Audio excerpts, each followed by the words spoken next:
Hello tout le monde et bienvenue dans les fondamentaux du Deep Learning. Dans la précédente vidéo, nous avons introduit la fonction sigmoïde qui est la fonction qui nous servira de non-linéarité. Elle est vraiment non linéaire. Elle est également entre 0 et 1, sa sortie est entre 0 et 1, donc du coup elle permet de faire une normalisation techniquement de la donnée. Et ensuite, elle a une propriété de dérivée très facile à calculer que nous allons voir ensemble ici. Donc regardons ceci. Alors pour ce faire, on va utiliser les formules mathématiques de la dérivée. Donc ce n'est pas très compliqué, vous allez suivre avec moi. Donc sigmoïde de x égale à 1 sur 1 plus exponentielle de moins x. Alors c'est sous la forme 1 sur u, avec u étant égal à 1 plus exponentielle de moins x. Alors la formule que vous n'êtes pas censé garder forcément dit que la dérivée de 1 sur u prime, donc la dérivée de 1 sur u, c'est égal à moins u prime sur u au carré. Donc ça veut dire quoi? Ça veut dire que ici, il nous faut, ça voudrait dire que la dérivée de sigmoïde, donc sigmoïde prime de x, c'est égal à moins u prime. U prime c'est égal à quoi? Alors généralement, bon je vais pas vous le dire, ça c'est une constante, donc sa dérivée est égale à 0. Et ça, c'est exponentielle de moins x. Sa dérivée, c'est moins exponentielle de moins x. Alors, essayez de me croire. C'est des formules. Vous pouvez vérifier les formules mathématiques de la dérivée. C'est ça. Croyez-moi. Donc, du coup, u prime, c'est moins exponentielle de moins x. Le tout sur u au carré qui est 1 plus exponentielle de moins x, le tout au carré. Donc, le moins là, ça annule, donc ça est plus. Donc, tout ça, c'est égal à exponentielle de moins x sur 1 plus exponentielle de moins x, le tout au carré. Donc, ça, c'est la dérivée. Vous allez voir, on n'a pas fini. Ça va être très facile à calculer tout à l'heure. Donc, c'est au carré. Donc, du coup, on peut faire on peut dire que c'est égal à exponentielle de moins x sur 1 plus exponentielle de moins x fois 1 sur 1 plus exponentielle de moins x. Ok? Donc, on multiplie les numérateurs, on multiplie les dénominateurs, donc ça fait le carré. Et ça, c'est quoi? Ça, c'est sigmoïde de x. Donc, la dérivée de sigmoïde est égale à sigmoïde de x fois exponentielle de moins x sur 1 plus exponentielle de moins x. On dira que c'est proportionnel à l'entrée. Donc, la dérivée est proportionnelle à l'entrée. Ça, c'est déjà pas mal. Mais dans ce thème-là, on peut même le factoriser encore un peu plus. Exponentielle de moins x sur 1 plus exponentielle de moins x. Ce que nous allons faire, c'est que nous allons ajouter un moins 1 en haut ici. Donc, plus 1 moins 1, ça fera 0. Donc, c'est la même chose. Donc, on va faire donc moins 1 plus 1 plus exponentielle de moins x, le tout sur 1 plus exponentielle de moins x. Et c'est égal à quoi? C'est égal à moins 1 sur 1 plus exponentielle de moins x plus 1 plus exponentielle de moins x sur 1 plus exponentielle de moins x. Ok? Donc ça, c'est quoi? Ça, c'est quoi? Ça, c'est 1. Et ça, c'est quoi? Ça, c'est sigmoïde de x. En gros, cette expression-là, exponentielle de moins x sur 1 plus exponentielle de moins x, c'est égal à 1 moins sigmoïde de x. Donc, en gros, c'est comme si, du coup, la dérivée de sigmoïde, c'est égal à sigmoïde de x fois 1 moins sigmoïde de x. Vous voyez, tellement facile à calculer.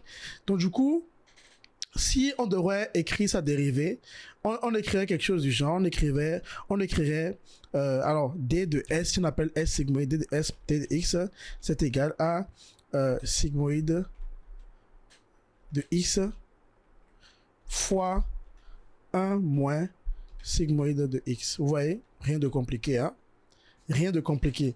Donc, en quoi cette dérivée nous sera utile? C'est parce que du coup, notre graphe, il va changer. Notre graphe, notre calcul de prédiction et d'erreur va changer. Du coup, désormais, nous aurons quoi? Nous aurons d'abord une première fonction ici.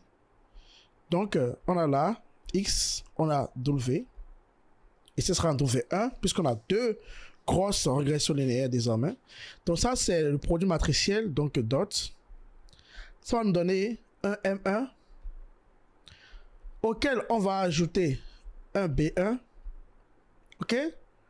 pour obtenir, on va les donner, allez, N1. Et ce N1 avant, c'était notre prédiction. OK? Maintenant, ce n'est plus le cas parce qu'on veut transformer la donnée avec une non-linéarité. Donc là, maintenant, on applique.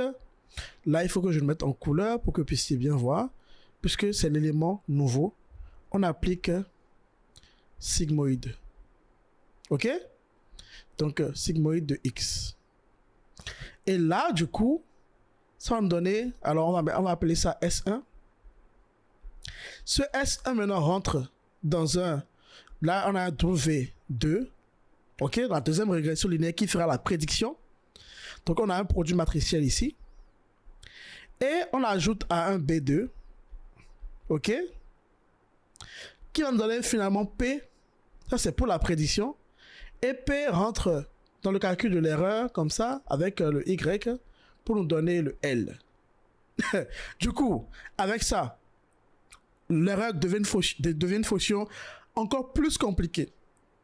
Donc, on a besoin maintenant désormais de la dérivée de l'erreur par rapport à W1, la dérivée de l'erreur par rapport à B1, la dérivée de l'erreur par rapport à W2 et la dérivée de l'erreur par rapport à B2.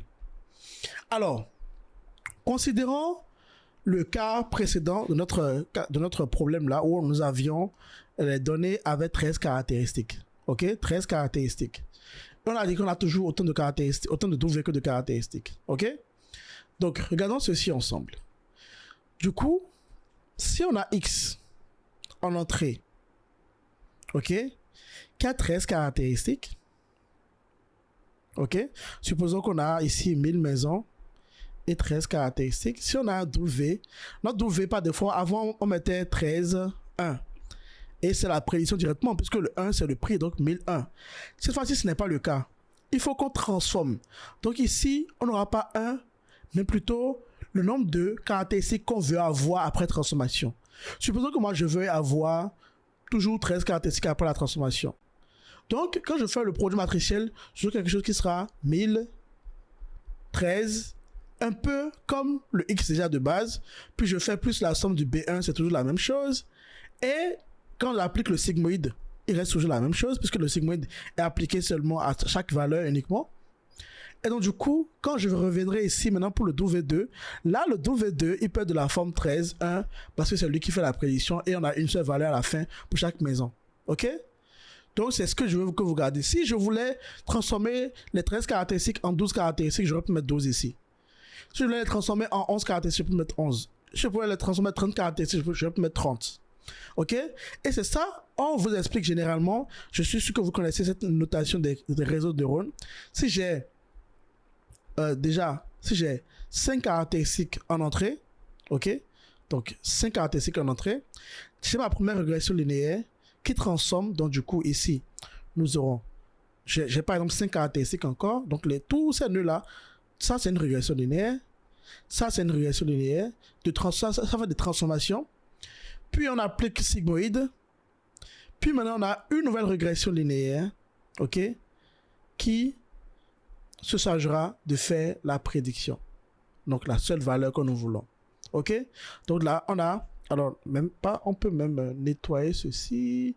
Alors, je peux même nettoyer ceci. Voilà. Et on dira que ceux-ci nous font la transformation et celui-ci nous fait la sortie. Donc, ici, on a quelle relation? On a 13, 13. Et ici, on a quelle relation? On a 13, 1. OK? Donc, c'est ce graphe-là qu'on va devoir désormais réécrire, OK? Pour que nous puissions calculer la dérivée comme on l'avait déjà fait avant. Et nous allons voir, ce n'est pas si compliqué que ça. C'est toujours les multiplications des dérivées. Voilà. Pour le calcul de la dérivée de B2, de L par rapport à B2, par exemple, bah, on s'arrête là. Pour le calcul de la dérivée par rapport à W2, bah, on s'arrête ici. Pour le calcul de la dérivée par rapport à B1, on s'arrête là. On fait des multiplications. Et pour le calcul de la dérivée par rapport à W1, on s'arrête. On ira jusqu'au bout. C'est très simple. Hein. Rien de compliqué. C'est ce que nous allons faire dans la prochaine vidéo.